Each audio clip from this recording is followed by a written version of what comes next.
Hello, my name's Rebekah Day. I'll be discussing pagan charms and Christian prayers, magic in times of suffering in medieval literature. Before I begin, I just wanted to note, quick trigger warning, my presentation will discuss references to sexual assault and death. The Old English poem Dior, the Anglo-Norman hagiography The Life of St Audrey, and the Middle English poem St Erkenwald are the three texts that I'll be discussing. Because each of these engage with human suffering, using it as a motif and a narrative tool. However, each story accredits this suffering with varying interpretations of fate and hints at how the perception of English people sharing a northern and pagan ancestry changed over the course of the medieval period. Taking Morton Bloomfield's advice that in order to understand any literary work, but especially one of the past, in my presentation, I will also move between the particulars and the overall purpose when discussing the narrative use of suffering in these stories. Engaging with scholarly discourse surrounding these texts, I will also draw comparisons and parallels between historic events to present a chronology that shows how the motive of suffering in these texts also loosely aligns with the religious and cultural development of a Christian national identity in England. The 10th century poem Dior comes to us in Old English, and it's one of 11 works in the manuscript known as the Exeter Book, renowned as the oldest surviving book of English literature. In each section, the poem recounts tragic events from Germanic legend. In the first vignette, the poem introduces us to Wayland, a figure that appears in Germanic, Anglo-Saxon, and Scandinavian legends. He is identified in some of these as a lord of the elven race, and is known to have had a supernatural ability as a smith. His story takes a dark turn, though, when he is captured by the Swedish king Nithad and forced to work under enslavement, which the Dior poet illuminates for us in the lines. Such sorrows were his bosom companions in that frozen island dungeon when Nithad fettered him. While legend tells us that Wayland did manage to escape, our poet is confident that the audience of Dior are already going to be familiar with these events and does not explain in any detail that Wayland first enacted revenge by murdering the king's sons and then raping the Princess Beethild before escaping for good. The second verse takes us straight to the personal lament of that Princess Beethild, giving us a glimpse into her thoughts at this time, which share that the princess felt nothing good could come from her situation. This foreshadows that a key theme of the poem is the human struggle to come to terms with unjust suffering. And although the Exeter Book manuscript has been dated to the late 900s, a time when British kings largely followed the Christian faith, the inclusion of these far older legends in Dior is a deliberate choice, pointing to pagan traditions to highlight that suffering has always existed and is not unique to any one culture or set of beliefs. In fact, Christian elements are minimal in this poem, with only the briefest reference to the wise Lord found in the text. By employing the power of God alongside the historic events of the pagan past, Dior can be seen as a hybrid work of both a magical charm and a Christian prayer. The narrative acknowledges both past and present national identities, pagan and Christian, which overlapped with each other in the milieu of 10th century English literature, something the author utilizes by including themes from both superstition and religion to denote meaning to the audience. Yet at the end of both of these verses, we are reminded that the mythical events are supposed to have happened in centuries far earlier than when Dior was penned in the 10th century. Because these horrible events have concluded and the author provides no specifics, we're left to assume that their relegation to the distant past is a kind of resolution, that the audience should take comfort because the poet keeps repeating the same reassuring phrase at the end of each verse. That has passed, and this will likewise. But without specifying what this is, the reader is held in suspense until the final scene. The last verse explains that Dior is actually the name of a poet who's recently become unemployed, and he's miserable because another talented poet, a job description known as a scop, had won his position and was the new favorite in the royal court, which meant that Dior had lost the privilege and titles that came with his role. After recounting the tragedies inflicted on such legendary figures as Beethild and Nithhad, the narrator finalizes the poem by declaring that their own personal tragedy, which seems trivial by comparison, will also pass. However, Bloomfield has argued that this interjection from the supposed narrator is just an allusion to any kind of misfortune due to social or personal relations. He says that above all, it is not proof that this text is a monologue penned by an actual minstrel named Dior, hoping for an alleviation to his suffering. Instead, Bloomfield argues that this inserted narration is merely a relic from a longer narrative sequence, likely from older oral traditions that employed the spoken word as a kind of incantation or spell, if you will. But Bloomfield says that the form Dior takes in the Exeter book is likely a version of this that's since evolved into a Christianized charm. Key to this is the repetition of the phrase, that has passed and this will likewise. Saying it over and over does a kind of magical thinking. It suggests that by repeating this belief that suffering has already passed and will continue to pass, the sentiment will hold true. And so by verbally evoking these narratives, it might be believed that their outcome could also be transferred to the present situation one finds himself in. Indeed, the poem's alternation of prose narrative with lyric stanzaic poetry seems to follow the conventions of older epic literature, like Beowulf, which favors Bloomfield's suggestion that it is a hybrid or an adapted version of an older piece of oral literature that might have held magical connotations. Without explicit instructions on how to replicate the alleviation of suffering that these legendary figures from the past had experienced, the poem takes a passive approach that might not appear to provide any tangible power or instructions on how to magically intervene and halt one's suffering. Instead, Dior's repetitive phrase seems to encourage a passive acceptance that what will be, will be. But this passive approach does reflect a cultural notion from the Anglo-Saxon and Norse world, known as the weird. Alexandra H. Olson describes the weird as the perception of fate as an inevitable force. Though the word itself stems from Old High German and Old Norse, its concept does not leave English literary tradition, even as those older languages faded from use towards the later Middle Ages in England. Rather, I think we can trace an evolved version of the weird in the later medieval text that I will discuss, with its narrative function shifting across the centuries and pivoting away from the stories of the once pagan Germanic North, but not fully disappearing from sight. The weird is repurposed to follow a politically driven and almost retrofitted narrative, which we will see put to use in the stories of St Audrey and St Erkenwald, as a kind of proof that England's past and its literature had long been closely aligned with Christian and Western European ideals, rather than the superstitions and magical beliefs of northern ancestors, which by the late Middle Ages were so far removed from the epicenter of Rome that they might appear unsophisticated to the audience in medieval Britain. Delving now into the story known as the Life of St Audrey, we have a text roughly dated to the 12th or early 13th century, written in Anglo-Norman dialect of Old French. It is a hagiography, this genre being dedicated to the retelling of a life story and the miracles associated with a person who's been declared a saint by the Christian Church. In the High Middle Ages, this was a flourishing literary genre in Britain, no doubt in partial thanks to the growing ecclesiastic and cultural interest in researching and promoting Christian history, stirred by England's participation in the Third Crusade, alongside other European imperial forces, including the Holy Roman Empire and the Kingdom of France, with the nations of the once pagan North also becoming largely enveloped into Christendom. The Anglo-Norman language used in much of the literature from this period bears witness to a change of the guard in England's elite society, thanks to the Norman invasions, which also relegated Old English as the language of the day and embedded continental Christian ideals into the region's literature. In Dior, the author has looked toward the pagan past to attribute purpose to suffering in a person's life.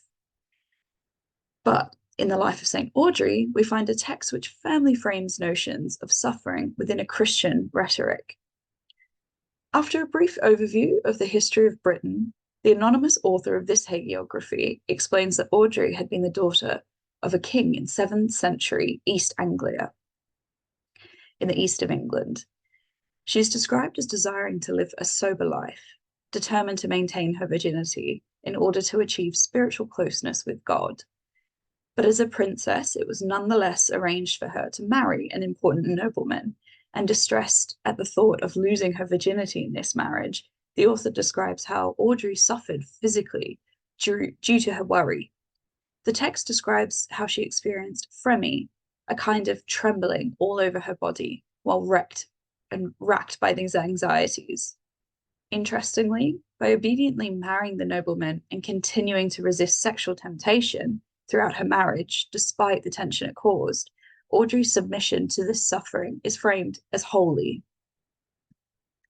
The text affirms that Audrey had been fated to experience this suffering due to divine providence, a Christian notion that accredits the inevitability of God's will on earth as the explanation for all events, even painful ones. This is undeniably similar to the notion of the pagan weird that I mentioned earlier. Audrey's suffering continues when her first husband dies and she's made to marry again, without the consent of her heart. While her first husband had agreed to live celibately with Audrey, her religious fervour was so intense that her second husband, Egfrid, eventually became irritated, and twice he tried to force her to have sex. Tormented by the king's unwanted sexual advances, Audrey is overjoyed when finally given permission to leave and become a nun. The author details how this fulfillment of Audrey's spiritual desire is still perforated by physical suffering, but it is instead a consensual kind of suffering, which brings her closer to God. As a medieval nun, it was customary to live in self-deprivation, with all her clothing being mottled, harsh, and coarse, as the author describes how this discomfort actually allowed Audrey to finally feel free from the world and live according to God's divine providence. Although the king Egfrid is described as feeling such grief inside that he nearly lost his mind, his suffering is not revered in the same way Audrey's is. His desire to have his wife submit to him is instead presented as a sinful attempt to halt the course of Audrey's fate, an obstacle in the way of allowing divine providence on earth. This contempt and disregard for what is essentially an evolved notion of the weird only leaves Egfrid unfulfilled. His attempt to force Audrey out of her convent backfires, and he eventually gives up. Though Audrey had suffered while being pursued by Egfrid, at one point being stranded without food or water on a large rock with fellow nuns, that very situation of hardship actually facilitates divine events that I wouldn't hesitate to call magical, even if it weren't for the hagiographical context, which deems them to instead be miraculous. This includes when water suddenly swelled around the rock these nuns found themselves stranded on, acting to protect them like a wall between them and their pursuers. When they were famished, a fountain of fresh drinking water supposedly sprang out of the rock just in time to sustain them.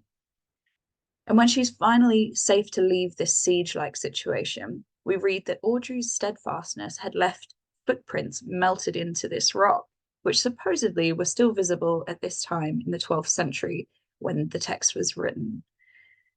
Audrey's narrative demonstrates that literary representations of suffering had undergone a seismic shift from the time of Dior a few centuries earlier, evolving from the nonchalant inevitability of fate implied by the incantations and that appealed to make sense of the weird. The individual suffering in St. Audrey now seems to fit a Christian rhetoric surrounding notions of fate, which dictates that all events have been divinely planned. The reader is informed that by remaining faithful in her fasting, in vigils, and in tears, by torturing her body night and day, that Audrey was eventually accepted into the holy company, and that sharing the miraculous details of her life had inspired many Christians to hold steadfast to their beliefs in trying times. where Dior contented the reader by reminding them that individuals have always suffered hardship. The Life of St Audrey insinuates that any suffering faced by an individual is not only predestined by God, but that if suffering is treated reverentially, it can also lead to the ultimate reward, which is eternal salvation.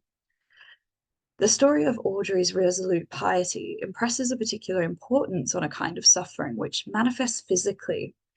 For example, when the author describes how tears flowing down her body, flowing from her eyes, became jewels adorning her body, for she often cried to God for mercy.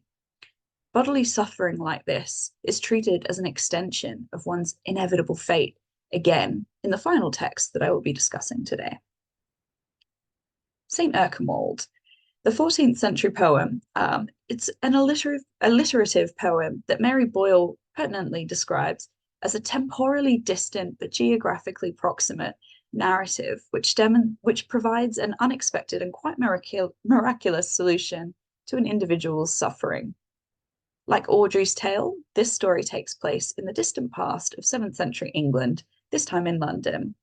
The story begins at the building site of St. Paul's Cathedral, when during the construction work, an unknown tomb is uncovered, having been buried deep in the earth. The dead man within it is uncorrupted, described as a blissful body, wearing a girdle made of gold and a crown of jewels, among other things, and he is holding a scepter in his hand. Thorlak Turville Peter explains in his translation of the poem that these accoutrements indicate that the dead man had been a judge, and the onlookers in the scene comment that the finery of the unknown man's clothing indicates he was indeed possibly even a king. The narrator presents it as strange that no one could recognize who the tomb belonged to, given the history of the city was so well known. Indeed, the first lines of the poem describe how people of London were working hard to actually remove physical evidence of the city's pagan past from its buildings. The author explains that how these construction works were part of a mission direct from the Pope in Rome to bring Christianity to the Saxon communities in England. The poem credits the work of St. Austin in converting the people as the reason that the temples once dedicated to Apollo were now being replaced with churches instead dedicated to St. Peter and Jesus. This directly situates the poem in the liminal space between cultural change that the previous text had alluded to, in the same way that Cynthia Turner Camp describes her field of medieval studies as being concerned with how we historicize historicism. The Erald narrative is likewise concerned with the moment when the present touches the past. With this mystery tomb uncovered, a bishop is called for, and Erald arrives to inspect the scene. He expresses amazement to see the colour and clothes of the dead man were completely uncorrupted, and he laments that no person or chronicle has information to help identify who this miraculously intact corpse could have belonged to. So, needing to take action, Erald directly talks to the corpse, demanding that it lay there no longer. And indeed, the corpse begins to speak at Erald's command and explains that he was a native Briton who had lived and worked as a judge thousands of years before Christianity came to the shores. The direct demand for divine intervention in events is nothing like the passive engagement with fate that we found in Dior and the Life of St Audrey. The Erald poet gives us a protagonist whose words have the power to interrupt fate, because as a bishop, Erald has the ability to channel God's authority on earth.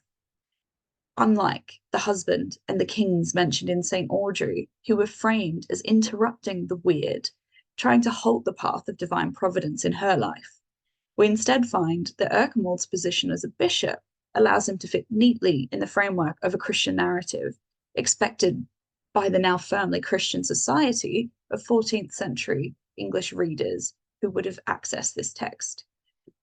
This allows the words Erald speaks to take on a magical quality as a reanimator of the dead without challenging the accreditation of God as the ultimate decider of one's fate. When the dead man speaks, we learn he lived as an honorable a life as possible and was respected by his community. But he sadly informs the gathered crowd that because he had lived and died as a pagan, he was sadly fated to suffer eternity alone in the dark, simply as a result of having been born at the wrong time. After describing how his soul had languished in sorrow and hunger in a hellhole for all those years after death, the poet says that all the people present wept when they heard of this suffering. The Bishop Erkenwald is so distressed by this that his own anguish for the judge's plight is treated by the author with a reverence that we are told that tears began to trail down from Erkenwald's eyes onto the grave. In both the Life of St Audrey and Erkenwald, tears signify that being grief-stricken by uncontrollable events, yet choosing to accept the inevitability of those events in light that they had been divinely planned, is a righteous behavior, and it's rewarded with salvation. Weeping onto the judge's body, Erkenwald wishes aloud that he could get some water in order to give this pagan judge a posthumous baptism, in the hope that it would bring an end to his suffering. Though Erkenwald cannot access any water and is speaking only rhetorically, he still invokes his belief in the power of the Holy Trinity, and he wishes he had the correct equipment for the ritual, but he still recites the lines necessary for a baptism. At these words, the corpse sighs and declares that the water Erkenwald had unwittingly shed as tears had successfully baptized him, and that his soul is now eating at the table in heaven. These words and the water that Bishop Erkenwald used in the name of Jesus is credited as having miraculously brought about an end to this man's suffering. To bring you toward the end of suffering through my presentation, I wanted to conclude here with a couple of brief thoughts to connect the three stories I've discussed today. To a varying extent, each of these texts has presented individual suffering as a motif through which a story could explore how its audience might have comprehended fate and the inevitability of human suffering within this. By tracing what was initially a literary acknowledgement in Dior that suffering had always existed across time and cultures, this comparative analysis with St. Audrey and St. Erkenwald has demonstrated that a conviction to accredit the events of one's life, the trials, the tribulations, as having been designed by an intangible higher force, followed English literature from its pagan past into its Christian evolution in the later Middle Ages. In each of these texts, we encountered a protagonist searching to come to terms with or to alleviate suffering, each turning to a form of verbal magical practice. Firstly, by invoking epic tales of the pagan past and reciting these like a charm to ensure present suffering will end. Then later, depicting historic events in the light of a newly emerging Christian national identity, and turning to prayer and ritual to explain and eventually bring an end to suffering. As the beliefs of authors and audiences shifted away from the pagan rites of their northern ancestors, we see the development of a new kind of magical practice emerge with the growing influence of Christianity in English literature through the form of miracles and prayer. Thanks very much for listening. Feel free to take a screenshot of my bibliography, as there's plenty more reading around this topic if you're interested.